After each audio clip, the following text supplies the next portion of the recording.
কোনো পর্যন্ত স্থায়ী সমাধান নেই, অথচ তার উপরে ছাত্রদের উপর হামলা মন্ত্রীদের উপস্থিতিতে, এই বিষয়টাকে কিভাবে দেখছেন? প্রথমত হামলাটাকে তীব্রভাবে নিন্দা জানাচ্ছি এবং ধিক্কার জানাচ্ছি। ছাত্রদের উপরে হামলা শুধু আলিয়া ইউনিভার্সিটি কেন, পশ্চিমবঙ্গের কোনো শিক্ষাঙ্গন বা ক্যাম্পাসের বাইরেও ছাত্রদের উপরে যদি হামলা হয়ে থাকে তাহলে বৃহত্তর ছাত্র সমাজ এবং শিক্ষার সঙ্গে সংশ্লিষ্ট শিক্ষা অনুরাগী মানুষরা সর্বত্রই তার নিন্দা করবেন এবং এটা নিন্দা বাদেরই যোগ্য। মন্ত্রীদের উপস্থিতিতে হয়েছে, তবে যতটুকু আমি জেনেছি যে মন্ত্রীরা বেরিয়ে যাওয়ার ঠিক মুহূর্তে হয়েছে ঘটনাটি, আবার ক্যাম্পাসের মধ্যে হয়েছে। এর দায়ভার আলিয়া ইউনিভার্সিটিকে নিতে হবে, বিশেষ করে ভিসিকে তা নিতে হবে। আর মন্ত্রীরা বেরিয়ে যাচ্ছেন তার সঙ্গে সঙ্গে হামলা হচ্ছেন, মানে এটা ধরে নেওয়া যেতে পারে যে মন্ত্রীদের কাছে ইনফরমেশান ছিল। তো মন্ত্রীরা জানবেন ছাত্রদের উপরে হামলা হবে, অথচ তিনি বিভাগীয় মন্ত্রী, এটা কাঙ্ক্ষিত নয়, এটা সর্ব অবস্থাতে ধিক্কারযোগ্য। ছাত্রদের মধ্যে দুটো গোষ্ঠী তৈরি হয়েছে। একটা গোষ্ঠী বলছে যারা এখানে অবস্থান বিক্ষোভ করছে তারা ভিসির কাছ থেকে টাকা নিয়েছে বা অন্যদের কাছ থেকে টাকা নিয়ে আন্দোলন করছে। আবার যারা এখানে আন্দোলন করছে তারা বলছে এখানে এমএমই ডিপার্টমেন্ট কিছু দাবি সেগুলো পূর্ণ করছে না, তাই জন্য আমাদের অবস্থান। এই দুপাক্ষিক আমরা মূলত প্রাক্তনী যারা তারা এই আন্দোলন বা অনশন বিক্ষোভের প্রতি সংহতি জানাতে এসেছি, তার দাবি দাওয়াগুলোর প্রতি আমরা জাস্টিফিকেশান করে। যারা আন্দোলনে রত রয়েছেন তারাই ভালো বলতে পারবেন কোথা থেকে ফান্ডিং হচ্ছে, তাদের আন্দোলন আদৌ স্পন্সর্ড না পেড আন্দোলন, সে বিষয়ে আমরা কিছু জানি না এবং এর কোনো দায়ভারও আমরা নিতে চাচ্ছি না।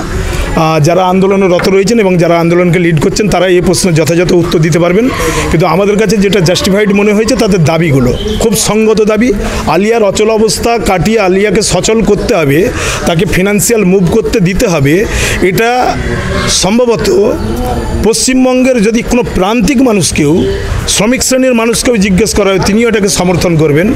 যদি কোনো কিছু ত্রুটি বিচ্যুতি আলিয়ার পরিচালন ব্যবস্থার মধ্যে ধরা পড়ে থাকে, তার জন্য তদন্ত হয়েছে, বিগত দিনে ফ্যাক্ট ফাইন্ডিং হয়েছে, তাহলে ফ্যাক্ট ফাইন্ডিং হলো কিন্তু তার কোনো সলিউশন হবে না, এটাই বা কেন? তাহলে ফাইন্ডিংয়ের নামে এবং তদন্তের নামে প্রহসনগুলো কেন হচ্ছে? তাহলে ফাইন্ডিং যদি কোনো কিছু ফ্যাক্ট হয়ে থেকে থাকে, সেখানে যদি কোনো কিছু চিহ্নিত হয়ে থাকে, আমরাও জোরালো কণ্ঠে দ্ব্যর্থহীন ভাষায় সেই তদন্তের নিরিখেই আমরা বলছি উপযুক্ত ব্যবস্থা গ্রহণ করুন।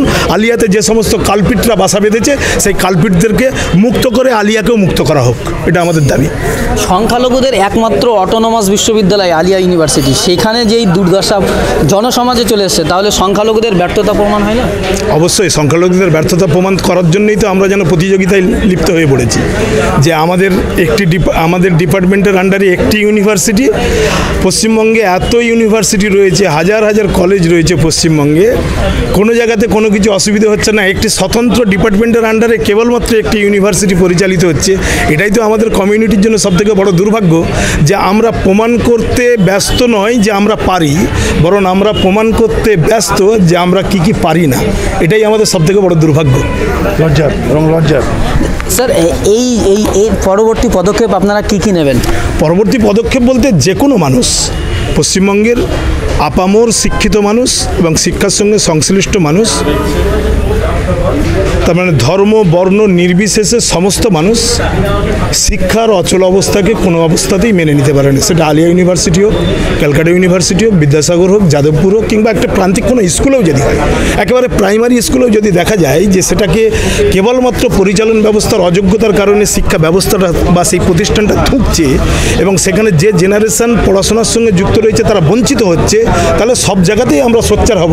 আর এইগুলো তো বৃহত্তর প্রতিষ্ঠান, তো এই প্রতিষ্ঠান যে কোনো মূল্যে আলিয়াকে তার মহিমাতে বাঁচিয়ে রাখতে হবে এবং তার পঠন পাঠনকে নির্বিঘ্ন করে তুলতে হবে। তার জন্য যে কোনো জায়গাতে দরবার করতে হলে দরবার করতে হবে, কোনো জায়গাতে আধিকারিকদেরকে যদি অনুরোধ করতে হয় অনুরোধ করতে হবে, মহামান্য মাননীয় মুখ্যমন্ত্রীর যদি দৃষ্টি আকর্ষণ করতে হয় দৃষ্টি আকর্ষণ করতে হবে, বিভাগীয় মন্ত্রীর যদি শরণাপন্ন হতে হয় শরণাপন্ন হতে হবে, আর যদি কোনো কিছুতে না হয়ে থাকে তখন শেষ অস্ত্র আন্দোলনের পথ বেছে নিতে হবে। এই যে আলিয়ার অচল অবস্থা, এর ভিতরে কি কোনো রাজনৈতিক অভিসন্ধি খুঁজে পাচ্ছেন? রাজনৈতিক অভিসন্ধি বর্তমান পশ্চিমবঙ্গে রাজনৈতিক অভিসন্ধি খোঁজাটাও তো নিরর্থক। নিরর্থক। কেননা যেখানে বিপুল সংখ্যাগরিষ্ঠতা এবং বিপুল ম্যান্ডেট নিয়ে একটি সরকার চলছে, সেখানে রাজনৈতিক বিরোধী কোনো রাজনৈতিক শক্তি এই অচল অবস্থার পরিস্থিতি তৈরি করবেন, এ ভাবাটাই তো বাতুলতা। তাহলে যারা বিশাল ম্যান্ডেট নিয়ে সরকার চালাচ্ছেন, তাদের আন্ডারেই প্রতিষ্ঠানটি চলছেন, তো এর বিরুদ্ধে রাজনৈতিক চক্রান্তটা করবেটাকে? তাহলে এর বিরুদ্ধে রাজনৈতিক চক্রান্ত যদি বলা হয়ে থাকে, তাহলে সেটা একটা মিথ আকারে চালানোর চেষ্টা করা হচ্ছে। যেটা হচ্ছে সেটা এই সরকারের যে মানে কীরকম বলবো, বৃহত্তর কর্মপরিকল্পনা, সেই কর্মপরিকল্পনার মধ্যে আমার মনে হয় যাদের হাতে এই আলিয়া নামক প্রতিষ্ঠানটি পরিচালিত হচ্ছে, তারা এই বৃহত্তর কর্মযজ্ঞের সঙ্গে তারা একাত্ম বোধ করছেন না। আর তা না হলে অযোগ্য কিছু মানুষের হাতে হয়তো আলিয়ার পরিচালন ব্যবস্থাটা ন্যস্ত করা হয়েছে। তাহলে কি এর দায় সম্পূর্ণভাবে সরকারের, আপনি মনে করেন? সেটা আমি বলবো না। আমরা যদি যে কোনো পশ্চিমবঙ্গে বা কোনো রাষ্ট্রে কোনো কিছু ঘটনা ঘটে গেলেই স্বাভাবিকভাবে আমরা সরকারকে দায়ী করি, কিন্তু সরকার বলতে তো সকলকে মিলিয়ে সরকার বলতে তো ওই ডিপার্টমেন্টটা নিয়েও সরকার বলতে তো এমএ ডিপার্টমেন্টটা নিয়ে সরকার বলতে তো বিভাগীয় মন্ত্রীকে নিয়ে সরকার। তাহলে তারা যদি আলিয়ার এই অচল অবস্থাকে সচল করার জন্য ইতিবাচক বা দায়িত্বশীল পদক্ষেপ না নিতে পারেন, প্রকারান্তরে সরকারকে দোষী সাব্যস্ত করার জায়গাতে বা দোষীর কাঠগড়াতে দাঁড় করিয়ে দিচ্ছেন তারাই।